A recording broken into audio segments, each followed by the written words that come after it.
ஆண்டவராகிய இயேசு கிறிஸ்து சிலுவையில் மொழிந்த 7 வார்த்தைகளே நாம் வருடந்தோறும் தியானிப்பது வழக்கம். அது வார்த்தையை கேட்டோம், அது கேட்டதோடு விட்டுறது இல்லாம அந்த வார்த்தையை உள்வாங்கி கொண்டு அதன் மூலமாய் நம்ம பெற்றுக்கொள்ள வேண்டிய ஆசீர்வாதத்தை இந்த நாளில் நம்ம தியானிக்கலாம். ஆண்டவர் நம்ம கூட பேசின இந்த வார்த்தையில நம்ம தியானிக்கும் பொழுது அந்த சுச்சுவேஷனுக்கே போயிட்டு நம்ம ஞாபகப்படுத்தும் பொழுது அதோட உண்மையான அர்த்தத்தை நம்ம உணர முடியும். அப்படி உணர்ந்தவர்களா இந்த 7 வார்த்தை ஃபுல்லா கேட்டதுக்கு அப்புறம் நம்ம இங்கிருந்து கடந்து போகலாம். கர்த்தர் நம்ம கிட்ட பேசின ஒரு வார்த்தையும் இதை செய்யுங்கன்னு சொல்லிட்டு நமக்கு ஆர்டர் மட்டும் போடல, அது மாதிரி அவர் செஞ்சும் காமிச்சிருக்கிறாரு. பிதாவே இவர்களுக்கு மன்னியும் அப்படின்னு சொல்லிட்டு நிறைய பிரசங்கத்துல ஒரு பாவங்களுக்கு மன்னிப்புக்கு சொன்னது மட்டும் இல்லாம அவர் சிலுவையில அதுல நிறைவேற்றினாரு. ஒருத்தர் மேல அன்பு இருக்கும் போது மட்டும்தான் ஒருத்தர் செய்த பாவங்களை குறித்து மன்னிக்க முடியும். சிலுவை என்பது தண்டனைக்கான அடையாளம் மட்டும் இல்ல, அது தண்டனைக்காக அடையாளமா அந்த சிலுவையில அறைவாங்க. ஆனா ஆண்டவர் தன்னுடைய சிருஷ்டிப்பின் மூலம் வைத்த அன்பின் நிமித்தமா அந்த அன்பின் அடையாளமா என்ன பண்ணாருன்னா அந்த சிலுவையின் பாடுகளை மாத்தினார்.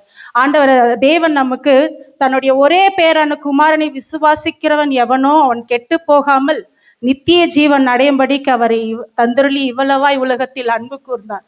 ஆண்டவர் அப்படிதான் நம்ம மேல் அன்பு வச்சதுனாலதான் நமக்காக தம்முடைய ஒரே பேரான குமாரனை தந்து நம்மளுடைய பாவங்களுக்காக நம்முடைய மீறுதல்களுக்காக நம்ம அந்த பாடுகளெல்லாம் அனுபவி வைக்கணும். ஆனா நமக்காக தன்னுடைய குமாரன் அந்த இடத்துல அந்த பாவங்களுக்கு அந்த தண்டனைக்கு உட்படுத்தினார்.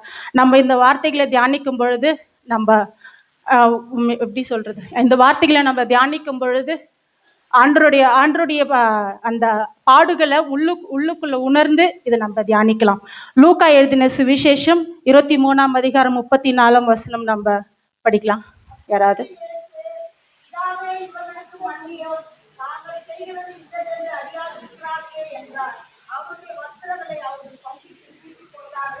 ஆமென்.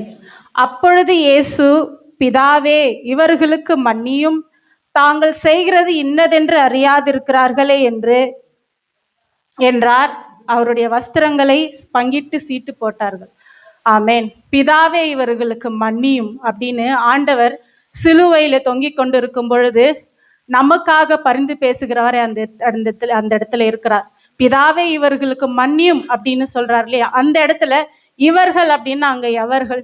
பிதாவே இவர்களுக்கு மன்னியும் அப்படின்றார்ல, எவர்களை குறித்து அவர் மன்னிப்பு அந்த இடத்துல மன்றார். பிதாவுக்கு எடுத்து நமக்காக ஜெபிக்கிறார். யாருன்னா இந்த சிலுவைக்கு கொண்டு வரதுக்கு முன்னாடி அவர் என்ன பண்றாங்களோ அவர் பிடித்து பரியாசம் பண்றாங்க. எந்த விதத்திலையும் பாவத்தையும் குற்றத்தையும் செய்யாத பாவம் பாராத சுத்த கண்ணன் அவரை பிடித்து கொண்டு போகும்போது அவரை பத்தி பரியாசம் பண்றாங்க, கேலி பேச்சு பேசுறாங்க. அவருடைய தாடியில அடிச்சுட்டு அவர் கண்ணை கட்டிட்டு உன்னோட கண்ணத்துல அடிச்சவங்க யாருன்னு உன்னோட ஞான கண்ணுல பார்த்து சொல்லு பார்க்கலாம், நீ கிறிஸ்துவானால் உன்னை நீயே ரட்சித்து கொள்ள பார்க்கலாம் அப்படின்னு சொல்லிட்டு நிறைய தூஷண வார்த்தைகளை கொண்டு அவர் பரியாசம் பண்றாங்க. அவங்க என்ன செய்யறாங்கன்னு சொல்லிட்டு அவங்களுக்கே தெரியல. அவங்களுக்காக என்ன பண்றாரு ஆண்டவர் சிலுவையில் இருக்கும் பொழுது, பிதாவே இவர்களுக்கு மன்னியும் அப்படின்னு சொல்லிட்டு சிலுவை நேரத்துல கூட நமக்காக பரிந்து இருக்கிறார்.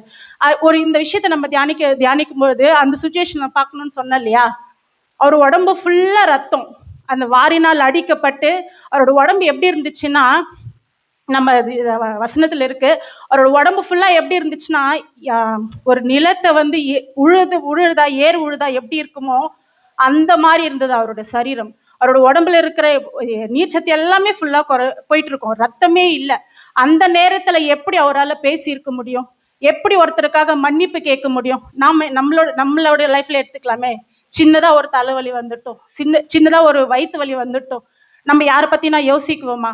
யாரை பத்தினா நினைக்க முடியாது. ஆனா ஆண்டவர் நம்மளுக்காக அவங்கள சிலுவையில யாரெல்லாம் அறையத்துக்கு கூட இருந்தாங்களோ அவங்களுக்காக திறப்பில நிக்கிறார். பிதா கிட்ட திறப்பில நின்று இவர்களை மன்னியும் அப்படின்னு சொல்றார் ஆண்டவர்.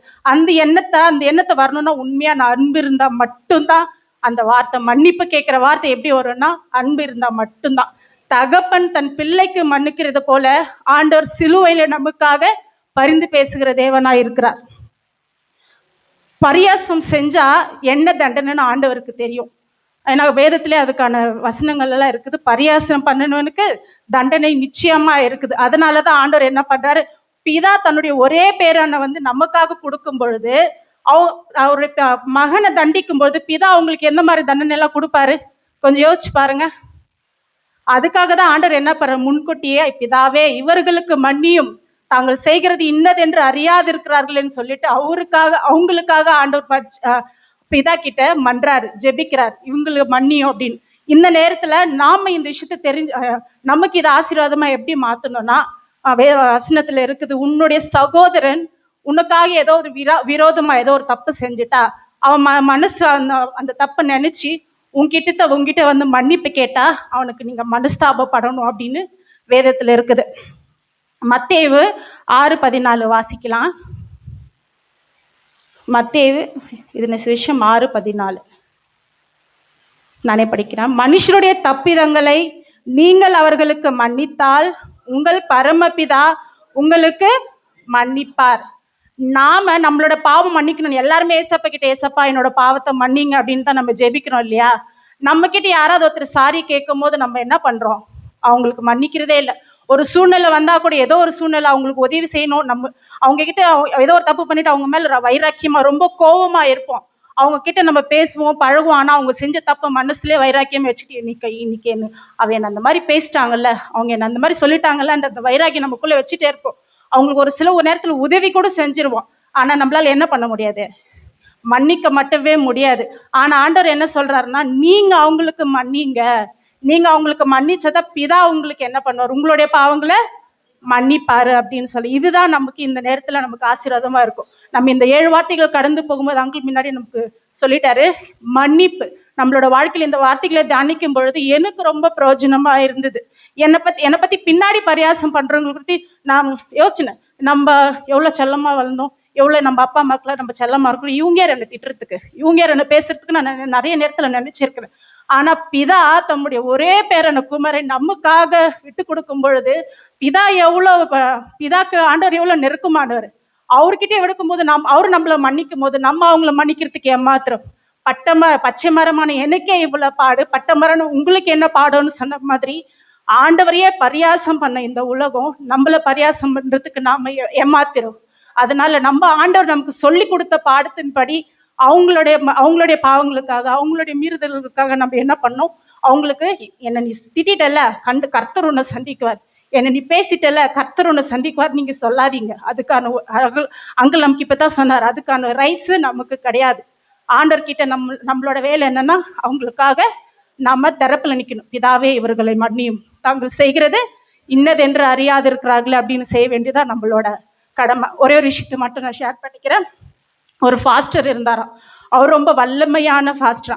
அவர் என்ன பண்ணுவாரா, நிறைய ஆத்துமாக்களை சபைக்குள்ள வந்து நிறைய பேர் ரட்சிப்புக்குள் அடைய செய்தாராம், நிறைய ஆத்துமாக்களை திரட்டினாராம்.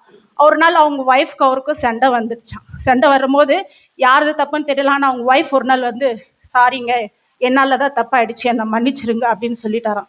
இவரு வல்லமையான ஃபாஸ்ட். ஆனா அவங்க ஒய்ஃப் என்ன பண்ணிட்டாரு, வர ஐக்கியமா பேசாமலே கிளம்பி போயிட்டார். கிளம்பி போயின்னு இருக்கும்போது கார்ல திடீர்னு ஒரு விபத்து ஆயிட்டு மருந்துக்குள்ள உட்படுறாரு. மரணம் ஆயிட்டதும் என்ன பண்றாரு, திடீர் பரலோகத்துக்கு போறாரு. பரலோகத்துக்கு போகும்போது வந்தது அவருக்கு சந்தோஷம் ஆயிடுச்சு. நம்ம பரலோகத்துக்கு வந்திருக்கோம், நம்ம செஞ்ச ஊழியத்துக்கு ஆண்டவர் நம்மள அங்கீகரிச்சிட்டாருன்னு பரலோகத்துக்கு போனதும் 2 பேர் தேவ தூதர்கள் வந்து தடுக்கிறாங்க. ஏன் என்ன தடுக்கிறீங்க? நான் ஆண்டவருக்கு விரோதமா எந்த காரியத்தையும் செய்யலையே, நிறைய ஆத்துமாக்கள் ரட்சிப்புக்களை வழி நடத்திருக்கிற நிறைய குடும்பத்தை ஆண்டவரை ஏத்துக்க நான் செஞ்சிருக்கிறேன், என்னையே தடை செய்யறீங்க அப்படின்னு சொல்லிட்டு. அவ்வளவும் செஞ்ச ஆண்டவர் சொன்ன வார்த்தையை நீ செஞ்சியா?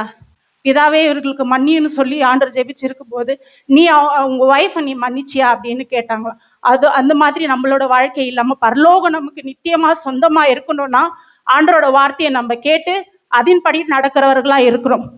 கொலோசியர் 3:13 ஒரு வருஷம் இருக்கு.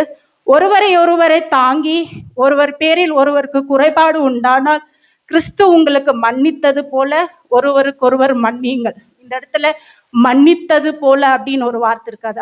மன்னித்தது அப்படின்னா பாஸ்ட் டென்ஸ், மன்னிச்சிட்டாரு. நம்மளுடைய பாவங்கள் எல்லாம் மன்னிக்கப்பட்டுச்சுன்னு விசுவாசிக்கிறீங்களா? ஆமென். நம்மளுடைய பாவங்கள் எல்லாம் மன்னிக்கப்பட்டுச்சு இல்லையா?